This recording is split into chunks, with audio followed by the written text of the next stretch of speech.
And it's about that time now when we talk about our collective Big Four fans player of the week. It has to be the Secretary General of CECAFA, Nicholas Musonye. First of all, for bringing the tournament to Kenya after all these years. It's been like a million years, baby. Yes. Thank you very much. Thank you.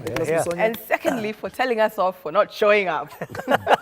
By the way, it was a disaster. Yes. I'll tell you it's a disaster. Just take a look at some of the scenes that played out in the final between Uganda and Rwanda. See what they have to talk about, and we'll chat a bit after this.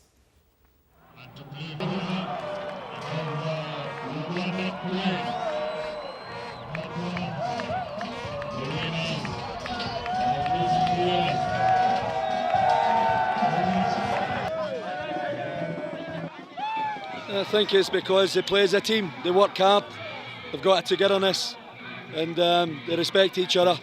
And it's not just the 11 that starts the match, it's the whole squad.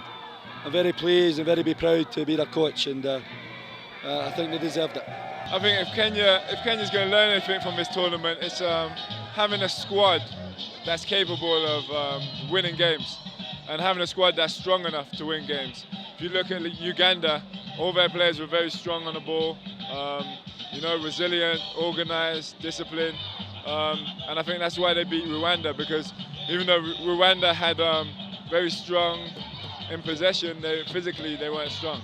Ni mashindano moja mazuri, especially kwa ukanda huu Afrika Mashariki, na timu nzuri ambazo zimekuja zote zilikuwa strong team, lakini kuna kitu kimoja ambacho kinasikitisha, sijui kwa sababu gani Wakenya hawaji katika kuangalia mpira. Sasa kidogo tumekosa support ya hilo.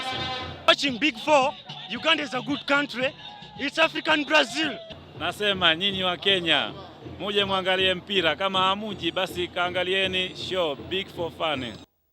Umeona yule Big Four fan yule uongea pale Big Four fan amesema wa Kenya waende kuangalia mpira yule. Congratulations to the Cranes. They've won it now 11 times. Yeah. But let's talk about that comment by Nicholas Musonye. Kenyans don't go and watch football. They targeted 40 million bob to raise at the gate. They didn't even get to 1 million. Highest attended game, 5,200 something. Why? Musonye said Kenyans just love watching soccer in bars. I'm not quite sure. I don't think so. Is it about the tournament? You reckon it's the local organization? I think it's a local organization, absolutely. I mean, as we speak, FKL and KFF are in New Zealand now, and with FIFA arbitrating about who's going to run soccer in Kenya. I mean, surely, are we still at that point? Soccer has been going on. Yeah, so we're not interested. And then the thing is, it's the bad leadership. And they took Mgingo's, oh really? So that's another point. Okay, what we need from you is what you think about that. Is Nicholas Musonye right that Kenyans just don't go to the stadium? Why don't we have that culture of attending football matches? Why don't you just send your comments to the email running down your screen right now? We'll sample some of your comments next week. Coming up next on the Big Four Fans Show, our roving reporter was out and about taking highlights and your comments about last week's big game between Liverpool and Arsenal. That's next.